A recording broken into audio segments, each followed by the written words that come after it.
I'm a big time introvert. How you address it is you face it.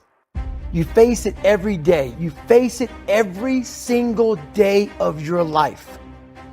It's patience. It's patience in this fact of accepting who you are right now. You have to live in your own world. You look to your left, you look to your right, and you start to judge yourself off other people. I had to stop giving a about people. That was the biggest thing. I had to stop caring what people thought about me. I realized that everybody's up. That's the one thing I realized. I walked around and I put these people on a pedestal. Everybody was better than me. So I can't tell you anything about me because you're going to judge me and I'm going to feel even worse than what I am. What I realized, once I calmed my mind down and sat back and looked at how jacked up this world is, once you realize that you are not alone, everybody that's talking to you about how jacked up you are, only thing they've done better than you is they've hidden their up world better than you have. It's patience. It's patience in this fact of accepting who you are right now. I'm fat. I don't like myself. Accepting the fact that if you lose 3 or 4 pounds, that's a huge accomplishment. You have to live in your own world. You cannot judge yourself. That's why social media and all these things are horrible. You can't judge yourself off of the so-called competition that we have made up in our mind. The things that, how people look, how people act, how smart someone is. This is a race that you run completely alone. And you're all by yourself. I wasn't always this person, trust me. I used to be embarrassed about lies I told, family issues, marriages I was in, things I cheated on, things I quit. I was embarrassed about all that shit. So a lot of people had things on me. And they had power over me and could use this whenever they wanted to. And I didn't like how that felt.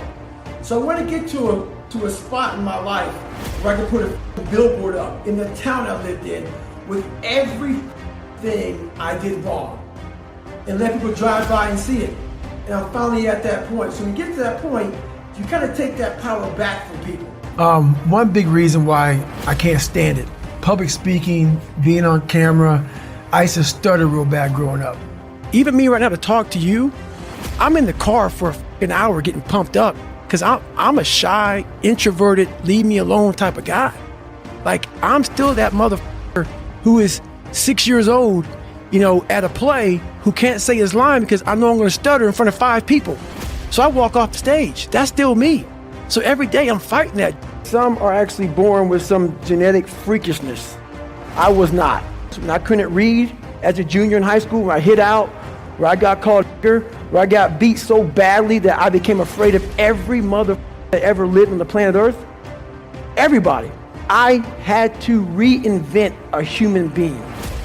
I sat at home for so many nights by myself, broken, not just physically, mentally, spiritually, mental toughness, strength, power, I'm like, man, I was up. But then I sat back and said to myself, I invented a mother. I actually sat back when I was fat, nasty, out of shape, miserable, and created a human being in my mind that didn't even exist and said, that's what I want to be. I want to be that guy. I want to be a guy that's capable of doing exactly what I'm doing today. And you have to, if you weren't born that guy, that mentally strong guy, he can't be made. We are judging ourselves against too many people. You have to judge yourself against yourself. And that's the one thing I started learning, man. This isn't a race against me and Rich Roll. This is a race against David Goggins and David Goggins alone. And once you can silence all that bullshit, all the outside interference and things that are attracting your mind to everything, you can then start to grow in realizing I'm stressed out for no reason. This is my own little race. This is my own timeline, and this is how I'm going to run it. But in making that person, you have to be able to turn down book deals. You have to be who the you are every day of your life, and never care about anybody who gets in your way that says you're not doing something the proper way. And the only message I want to get across to people is, once you change one thing, your mindset, you can attack everything. And I find it fascinating. I'm fascinated because I'll be in these moments.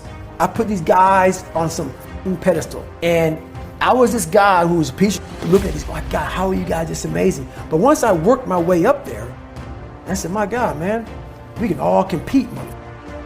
Let's go. So do I like suffering? I like suffering in the way that is competitive, that brings out the absolute best in me. You live up to what whoever is around you that you like so much, that you want to emulate and be like so much, you live their dreams. You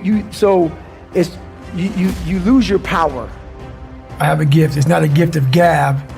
It's just a gift to say, look, man, I'm vulnerable. I'm very, very human. I'm not God's gift. I'm not Superman. I'm not Batman. I'm not even Robin. But I did figure out some things along my journey. So if I kept myself introverted and closed in, no one would ever, realize, man, that big, hard, tough guy over there, man, he's just some superhuman, and they put a title on me. This way, I have to break myself down, let people know that anyone can be who they want to be. If things come easy, it's not fun. I must fail at something repeatedly. It has to haunt me. And then once I complete it, I feel like I accomplished something. Mm-hmm. Look inside yourself.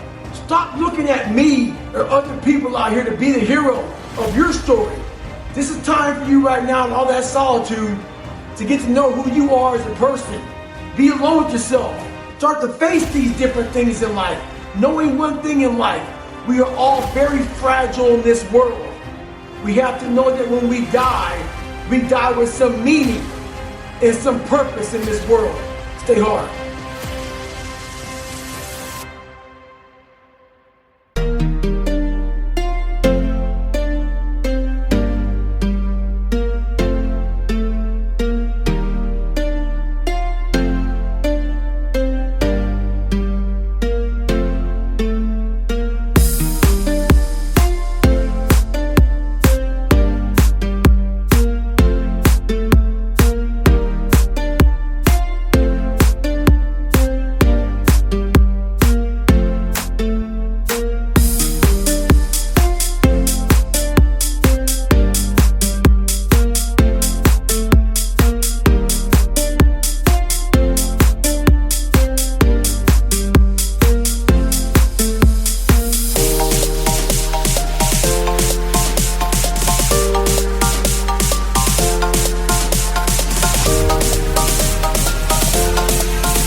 Hey!